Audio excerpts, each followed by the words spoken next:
Here.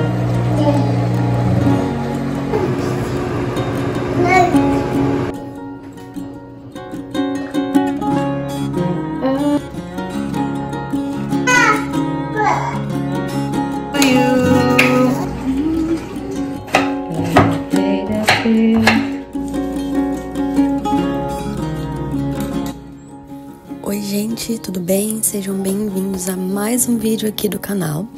E no vídeo de hoje eu tenho algumas receitinhas para fazer com vocês, né? Passou o meu aniversário, passou o aniversário do marido e eu fiz nossos bolos em casa, nada profissional, nada elaborado, mas os bolos que a gente queria, né? Cada um escolhe seu próprio bolo quando chega o aniversário, então a gente teve o bolo que a gente queria, apesar de ter sido um bolo simples feito em casa. Também vamos ter um desastre de receita, né? Uma receita que eu sempre quis fazer. Quando eu finalmente fiz, não foi nada do que eu esperava. Muito pelo contrário, foi uma decepção e um gasto de dinheiro. Mas serviu de experiência aí para a vida da gente, né? E também vou compartilhar com vocês o almoço especial também do aniversário do meu marido, que ele já tinha escolhido desde o ano passado, que ele queria almoçar no aniversário dele, né?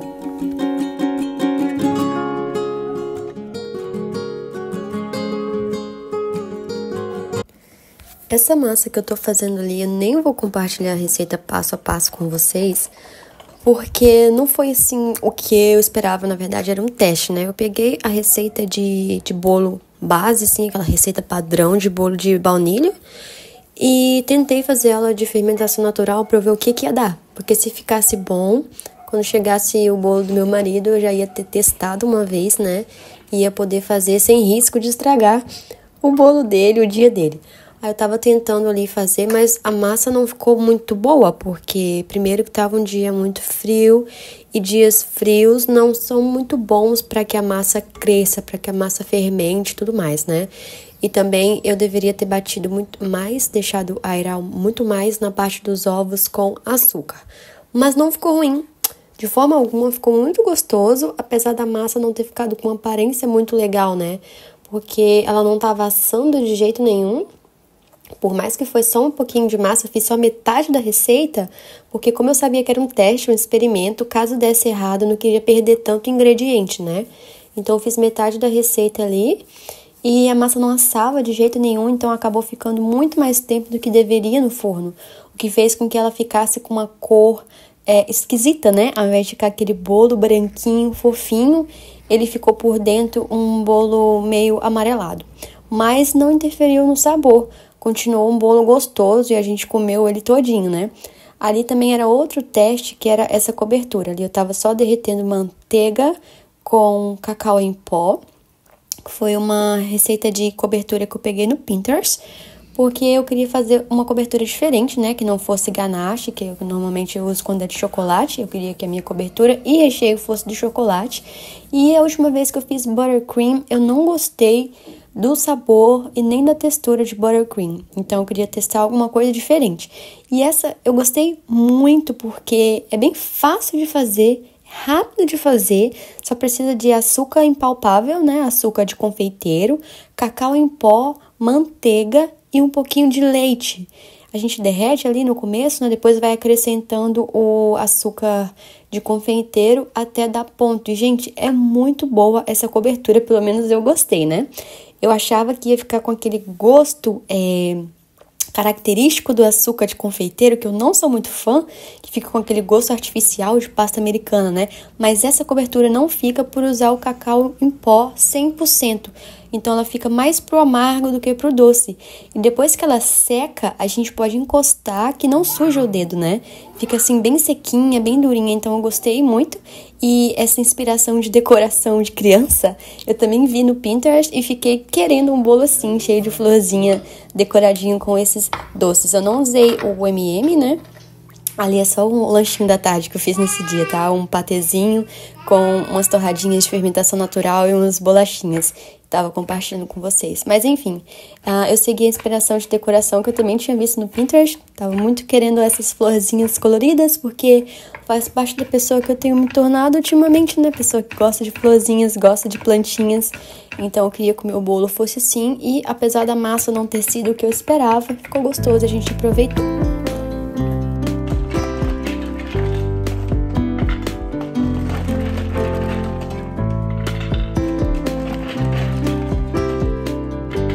E essa é a receita que foi uma decepção para mim, né? Já faz tempo que eu salvei essa receita na minha pastinha do Pinterest também, que tem uma pastinha só pra comida, receita, fora as coisas de inspiração assim para casa ou coisas mais voltadas pro lado criativo, mas também tem minhas receitinhas lá, né? E faz muito tempo que eu tinha esse macarrão lá, só que eu nunca tive coragem de fazer porque esse macarrão custa muito caro. E aí eu falei, datas especiais chegando, né? Vamos fazer essa exceção. Comprei um macarrão, comprei todas as coisas para fazer a receita e não foi nada do que eu esperava. Primeiro, eu não gostei da textura e nem do sabor do macarrão em si, da massa em si. E depois de todo o trabalho que deu para fazer, né? Que a gente recheia concha por concha da massa, depois de cozida, faltou sal. Mas sabe aquele ponto em que a receita falta sal de um jeito que não dá para consertar, não dá para recuperar, tipo, faltou sal de um modo terrível, que a gente não conseguiu aproveitar a receita de tão ruim que ficou por falta de sal. Eu coloquei o sal, né, na hora do cozimento ali da massa, também coloquei sal no molho de carne moída, coloquei sal ali no recheio da massa, né, que eu usei creme de ricota fresca, usei também salsinha, cebolinha, umas ervas desidratadas e acredito que eu piquei um pouquinho de manjericão fresco também, se eu não me engano, né. E aí coloquei ali o sal, a pimenta e tal, fiz o creminho. Mas faltou muito sal, gente. Eu não sei explicar pra vocês o que aconteceu. Acredito que teve muito a ver com como eu estava me sentindo nesse dia, porque sabe um dia que você não deveria ter cozinhado?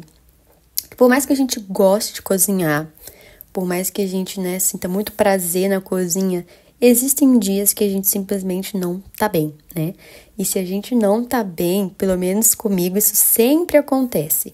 Se eu tentar fazer alguma coisa na cozinha, vai refletir como eu tô me sentindo, vai refletir o meu dia na comida. Então, eu até tento evitar de fazer meus pães, minhas coisas, quando esses dias acontecem, para evitar desperdício de ingrediente, né? E frustração na cozinha, porque você já não tá legal e aí a receita ainda dá errado. Pelo menos eu fico muito frustrada e com muita raiva, assim, né? Quando as receitas dão errado. Graças a Deus isso não tem acontecido com muita frequência. Fazia muito tempo que eu não tinha uma experiência dessa na cozinha, desde a massa folhada, né? Mas, enfim, sempre fica de aprendizado, sempre fica de experiência pra gente crescer, né? E continuar aprendendo, não só a cozinhar, mas em todas as outras áreas da vida.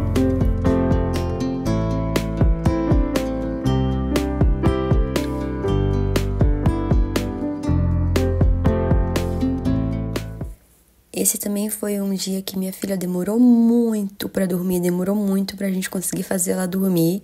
A gente já tinha dado a janta dela, normalmente janta a família toda junto, né? Mas nesse dia, como essa receita ainda precisava ir pro forno, já tava dando a hora dela, a gente deu a janta dela separada, enfim. Demorou muito pra ela dormir, quando a gente foi jantar, a janta já tinha perdido, assim, né? A graça, enfim, a receita foi um desastre. Mas, para compensar, tivemos essa receita maravilhosa, essa janta maravilhosa, apesar de ter sido uma janta sem carne, que foi esse risoto de cogumelos. Eu tinha o restante daquele arroz pérola, que eu fiz risoto pro Dia dos Namorados, né? Tava ali o meu caldo de carne caseiro descongelando, já aquecendo ali no fogo, pra gente poder hidratar, né, o nosso risoto com esse caldo caseiro de carne defumado, porque tinha uns ossos de umas carnes que a gente tinha feito de churrasco, então ficou maravilhosa essa receita, mesmo sem ter sido uma receita com carne. Meus olhos estão queimando muito por causa da cebola, porque eu tenho guardado minha cebola na bancada. Nos dias que estavam bem frio, eu não tava colocando minhas verduras na geladeira. Uma dica pra isso aqui não acontecer é guardar a cebola na geladeira, tá? Quando ela fica guardadinha lá no frio, ela não faz isso com a gente.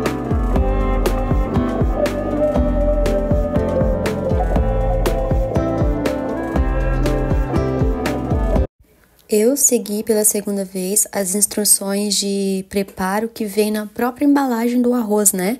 E eu comprei esse pérola, inclusive já comprei de novo pra gente continuar fazendo risoto em casa. Ele é bem mais em conta do que o arroz arbóreo, então é uma ótima opção para quem quer fazer risoto sem pagar tão caro num pacote tão pequeno de arroz, né? É bem mais barato do que o arbóreo, esse pérola, e eu acredito que ele também é mais barato porque ele é produzido aqui na região que a gente mora mesmo, né? Então eu acredito, talvez eu esteja errada, mas acredito que isso também influencia um pouco no custo, né? E ali preparando, né, os meus cogumelos, deixei a cebola ali refogando com bastante azeite, né? Na verdade, a quantidade de azeite que pede na receita, 2 colheres de sopa, e leva bastante cebola, que ela vai trazer todo o sabor, né, enriquecer o nosso arroz, apesar de no arroz do dia a dia eu não colocar cebola. E a dica ali do cogumelo é não lavar, é limpar com um papelzinho toalha, porque o cogumelo ele funciona igual uma esponja, né? Ele vai absorver todo um líquido ali que a gente colocar e também solta bastante água. Então a dica aí é não lavar o cogumelo, né? Limpa ele, tenta tirar o máximo possível ali da terrinha e torcer para quando ele for pro calor matar o resto das coisas que precisar, né?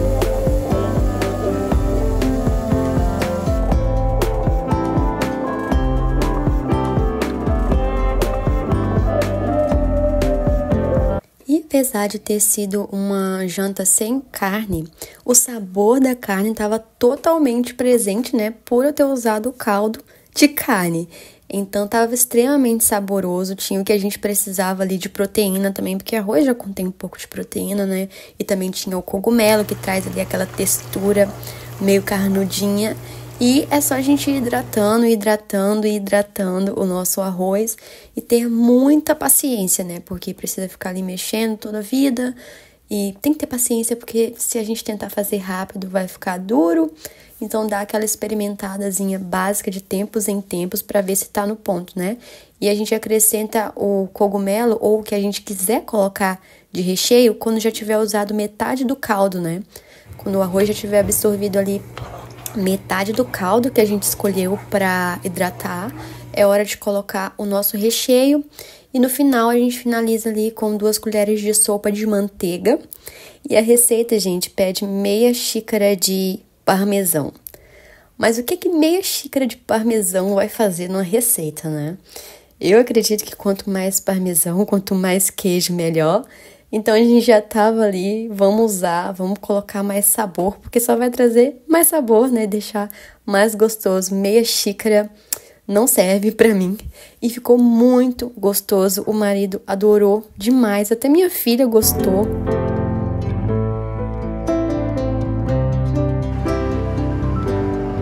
Amanhã é aniversário do meu marido. Então eu preciso finalizar e fazer, né, o bolo dele hoje. Um dia de antecedência, acho que nem é tanta antecedência assim, né?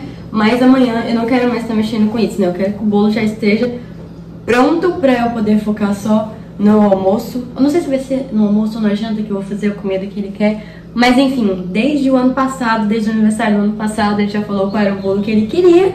Que o bolo de morango com chantilly e chocolate branco se tornou o bolo favorito dele, né? Então, já deixei algumas coisas preparadas, tentei fazer um pão de ló pela primeira vez, deu certo a receita, apesar de não ter desenformado tão bem, que eu pedi pro meu marido desenformar enquanto eu saí com minha filha, né? Mas acredito que vai dar certo. O creme de confeiteiro já tá pronto, o bolo já tá pronto, então hoje é só mesmo montar o bolo, né? Decorar o bolo, então acredito que vai ser rapidinho. E eu quero fazer tudo isso agora pela manhã, porque na parte da tarde vai vir um moço aqui em casa mexer com umas coisas. Então provavelmente eu vou ter que acompanhar e vai estar muito barulho.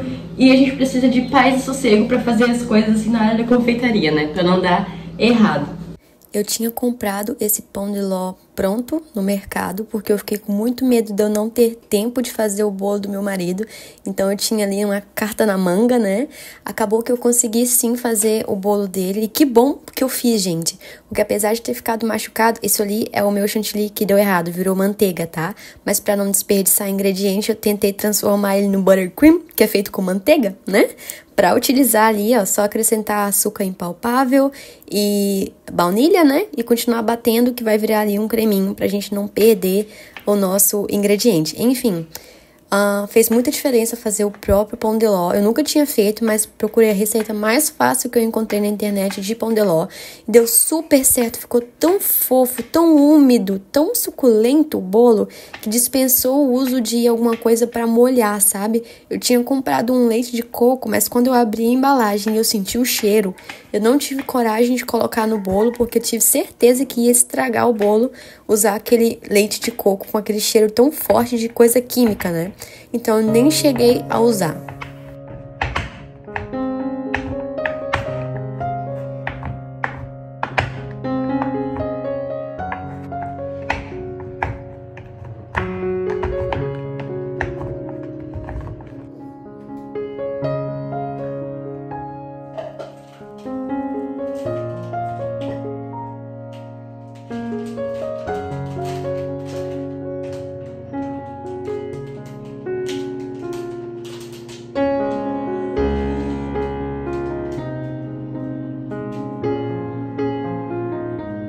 Eu comecei a rechear já com a camada de morangos picados, porque eu sabia que quando o bolo ficasse esperando na geladeira para o dia seguinte, o morango ia começar a soltar líquido, né?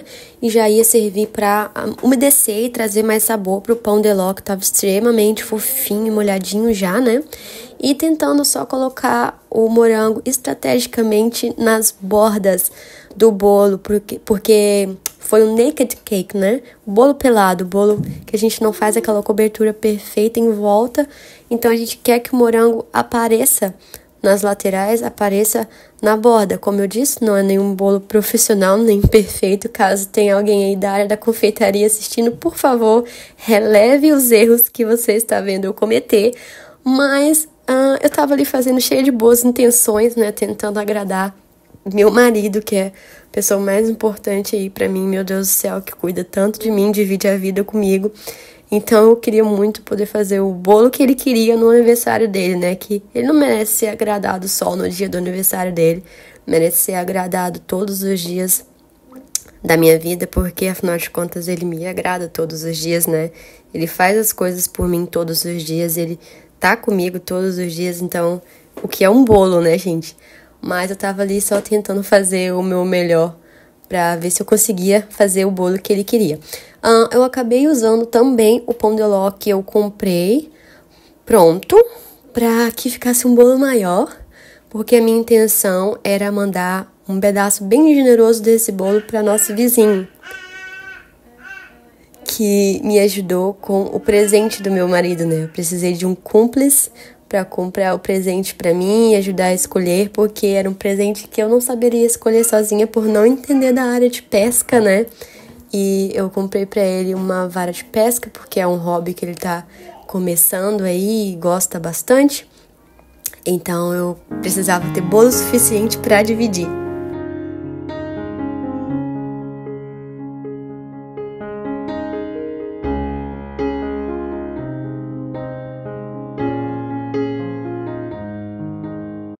Aí, só para deixar claro, eu tinha dado a embalagem da barra de chocolate para minha filha brincar, para que eu conseguisse finalizar o bolo, mas não tinha chocolate na embalagem, tá? Caso tenha alguém surtando aí do outro lado, pode ficar tranquila que eu não dei uma barra de chocolate extremamente açucarada para um bebê de 1 ano e pouquinho, tá bom?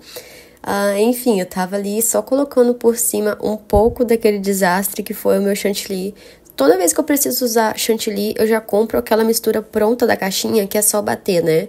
Mas daí o marido foi comprar pra mim no mercado e aí tinha essa opção do creme de leite que a gente bate pra virar chantilly. Falei, vamos tentar, né? Nunca tentei, talvez dê certo, é só adicionar o açúcar e ir batendo. mas por mais que eu bati pelo tempo que pediu na embalagem, ele não tava dando ponto. Por mais que tava gelado, ele não tava dando ponto. Então eu continuei batendo. E a gente sabe que quando a gente bate demais o creme de leite, bate demais o chantilly, vira manteiga, né? Eu já sabia disso também. E eu deixei bater pra ver o que ia dar, né? E acabou virando ali manteiga, mas eu consegui aproveitar fazendo quase que um buttercream, né? Enfim, depois eu só coloquei um lacinho ali na vara de pesca do meu marido pra ele receber de presente, né? Que acho que não teria como embrulhar para presente uma vara de pesca. E a gente cantou o parabéns dele e comeu o bolo dele de café da manhã.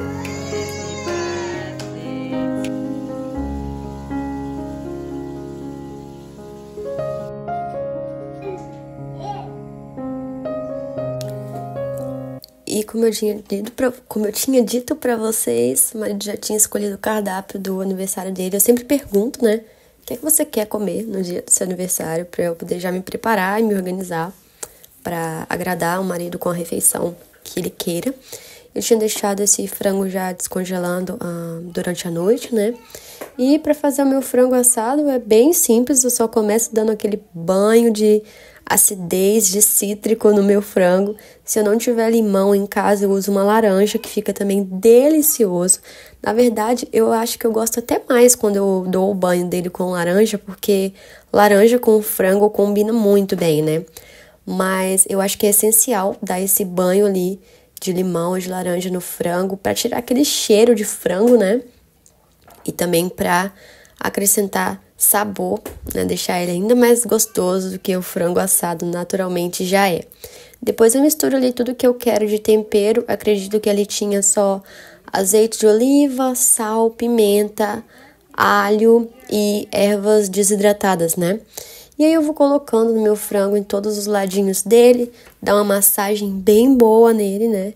E coloco ali pra assar. E não faltou sal, não ficou seco, ficou muito gostoso. Se quiser e se organizar melhor do que eu me organizei, fazer isso um dia antes, né? Aí, no caso, tem que ser uns 2 dias antes do dia que quer assar o frango, né? Um dia para descongelar, o outro dia para deixar marinando no tempero, para pegar ainda mais sabor, porque frango é algo extremamente difícil de temperar. A gente nunca deve subestimar a quantidade de sal e tempero do frango, porque ele é difícil de pegar gosto, né? Mas apesar de eu não ter deixado ele o dia inteiro no tempero, não faltou sal e ficou bem gostoso, ficou bem saboroso.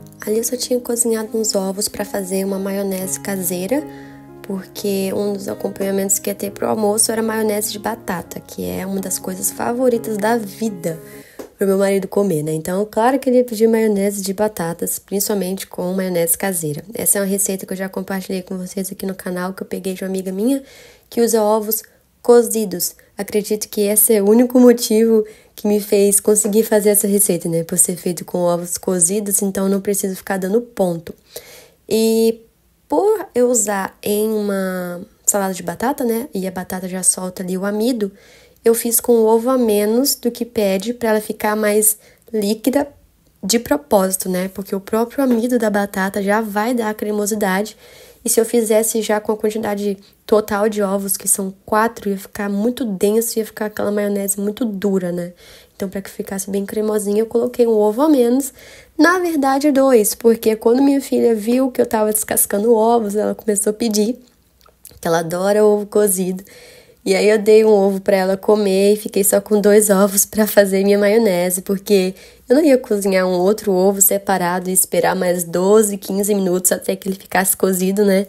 Para eu poder começar a fazer o que eu tinha que fazer, porque na cozinha as coisas têm que ser feitas do jeito que flui, né? Principalmente com criança, então eu não ia começar tudo de novo, nem cozinhar outro ovo, enfim. Deu certo, tá? Acredito que foi até bom que ela tenha comido um ovo, porque ficou bem cremosa a maionese. Não ficou líquida nem nada assim, nem rala, né? Ficou bem boa com a quantidade de ovos que eu coloquei.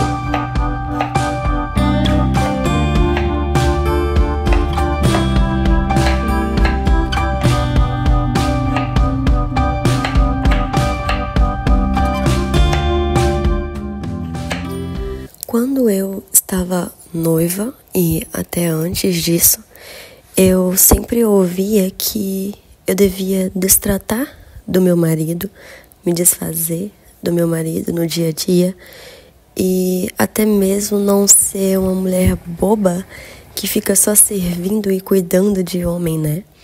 Mas assim que eu me casei, eu percebi que seria muito melhor para o meu casamento se eu ouvisse a voz de Deus e se eu procurasse obedecer o que a palavra dele diz sobre ser esposa, o que a palavra dele diz sobre tratar o marido, né? Que nos diz que devemos honrar e respeitar, devemos amar nosso marido, sempre cuidando dele, sempre amando ele, né? Vem toda a questão da submissão, que muita gente confunde submissão com algo ruim, que na verdade não é, se a gente se aprofunda e realmente entende isso na palavra. Então, muito cedo no meu casamento, eu percebi que eu teria o marido de acordo com o que eu fosse como esposa, né? Que o meu marido é o meu reflexo como esposa, o reflexo daquilo que eu faço para ele, né? De como eu falo com ele, de como eu trato ele. Então, logo eu percebi que quanto mais eu cuido dele, quanto mais eu amo ele, quanto mais eu agrado ele, mais isso volta para mim de diversas formas. E por mais que isso não voltasse para mim, né? Uma vez num casamento eu ouvi o pastor falar para a noiva que a questão dela ser submissa e amar e cuidar do marido não é por causa do marido, mas é por obediência a Deus, né? Independente se a outra pessoa não está cumprindo a parte dela. Nós cumprimos a nossa em obediência a Deus e não para agradar o homem, né? Mas se a gente obedece a Deus e faz aquilo que Ele diz como esposa, automaticamente isso volta para nós, né? E é incrível ver como que a gente tem o poder de escolher que tipo de marido e que tipo de casamento a gente tem dentro da nossa casa. Se ao invés da gente olhar para exemplos ruins, conselhos ruins, a gente simplesmente escolher colocar a palavra de Deus e o que Ele quer dentro da nossa casa e dentro do nosso casamento.